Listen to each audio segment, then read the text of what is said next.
Hello বন্ধুরা, welcome back to my YouTube channel SP blogger 2.0। আর আজকে কোনো রাইড ভিডিও না, আজকে হাজির হয়েছি বাইকের কিছু সমস্যার রিপেয়ার নিয়ে। তো দেখতেই পাচ্ছ আমি সব কিছু টুল নিয়েই উপস্থিত হয়ে গেছি। তো প্রথমবার বাইকের ফ্রন্ট হুইল আমি খুলবো এবং পুরোটাই খুলে সার্ভিসিং করব, যেটা বাড়িতেই বেসিক্যালি করা যায়। আর এটা আমার ফার্স্ট টাইম, আর এটা তোমাদের সবার সাথে আমি শেয়ার করতে চলেছি কিভাবে আমি আমার বাইকের কাজ নিজে থেকেই করতে পারবো। তবে কিছুটা জেনে বুঝে তারপরেই কাজ করতে শুরু করা উচিত।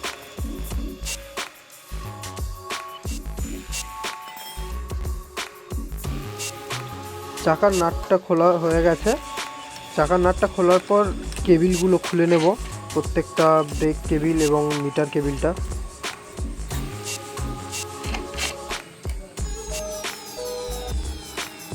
কেবিলগুলো খুলে দিয়েই চাকার বোল্টটা খুলে নিচ্ছি। বোল্টটা খুলে বের করেই চাকাটা হালকা করে নিচের দিকে নেমে যাবে। তো নেমে যাওয়ার পরে চাকাটা আমি ওখান থেকে সরিয়ে নেব এবং তারপর যা যা কাজ করার সেই কাজগুলো আমি করে নেই। তারপর তোমাদের সাথে আবার দেখা হচ্ছে এবং কী কী কাজ আমি করেছি সেটাও দেখাচ্ছি। এখানে কাজ যেগুলো হয়েছে সেটা পুরো ব্রেকের দেখতেই পাচ্ছ যে পুরো স্যান্ড পেপার ঘষা হয়েছে, ভেতরেও ঘষা হয়েছে এবং এই সেটটা পুরো খুলে গ্রিস করা হয়েছে। চাকার যে বিয়ারিং ছিল তাতে গ্রিস করা হয়েছে। এখন সব কিছুই ঠিকঠাক করেই রাখা হয়ে গেছে সব কিছুই। এবার যেটা কাজ হলো এই কাজটা। ব্রেক শুগুলো পরানো খুবই কষ্টের, যা হোক অনেক কষ্ট করে পরানো হয়েছে। তো এবার বুঝতে পেরেছি, এই সিচুয়েশানে এসে বুঝতে পেরেছি যে মিস্ত্রি কেন প্রয়োজন হয়। তবুও অনেক কষ্ট করে এটা যা হোক পরানো হয়ে গেছে। এখন মোটামুটি সব কিছু ঠিকঠাক। এবার চাকাটা শুধু লাগানোর পালা। দেখা যাক যেটা ভেবেছিলাম সেটা হয় কি না। আপাতত ব্রেক তো খুব সুন্দরভাবেই কাজ করছিল, তো দেখা যাক কি হয় সব কিছু ফিটিং করার পর।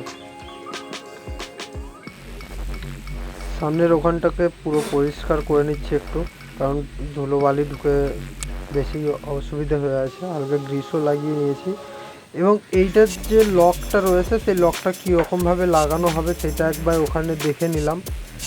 নিয়ে চাকার সাথে ঠিকভাবে সেট করে লাগাতে হবে, কারণ ওর যে এই যে দেখতে পাচ্ছ ওপরের যে একটা চারকোনা দুটো লম্বা দাগ রয়েছে, বেরিয়ে রয়েছে উঁচু হয়ে, মাঝখানে যে ফাঁকা ঘরটা ওইটাতে ওই একটা সিলিন্ডারের মাঝখানে লক রকমভাবে আটকে যাবে। তো এইটা সেট করে নিলাম।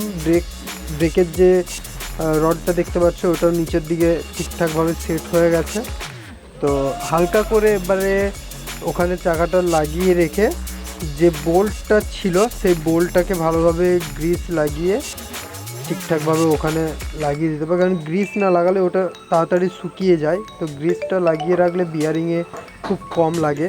তো তারপর হাতের দ্বারাই ঠুকে যা হোক করে বোল্টটাকে ঠিকভাবে লাগিয়ে নিয়েছি। তো ওটা লাগানোর সময় একটু কী হয়, চাকাটা হালকা করে লাগাতে হবে এবং নাট বোল্ট যেটা হবে সেই বোল্টটাকেও হালকা হালকা নাড়িয়েই ভেতরে ঢোকাতে হবে। এক চান্সে ভেতরে ঢুকবে না, যেভাবে বেরিয়েছিল সেইভাবেই ওটাকে ঢোকাতে হবে।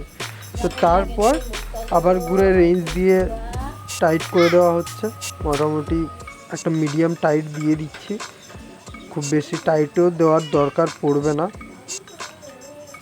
তো বাকি এখানেই কমপ্লিট। আর বাকি আমি টেবিল লাগানোগুলো এখানে দেখালাম না তোমাদের। তো এর যে রিভিউ যেটা হবে যে ওইটার পর কীরকম আমার যেটার জন্য আমি চাকাটা খুলেছিলাম তো সেইটা কি সলভ হয়েছে কি না, এই সব কিছুটা আমি একটা রিভিউ ভিডিও বানাবো। সেটা একটা রাইড ভিডিও হবে, সেখানেই তোমাদের আমি সব কিছুটাই জানাবো। তো আশা করি ভিডিওটা ভালো লাগলো, লাইক করে দিও, চ্যানেলটা সাবস্ক্রাইব করে দিও।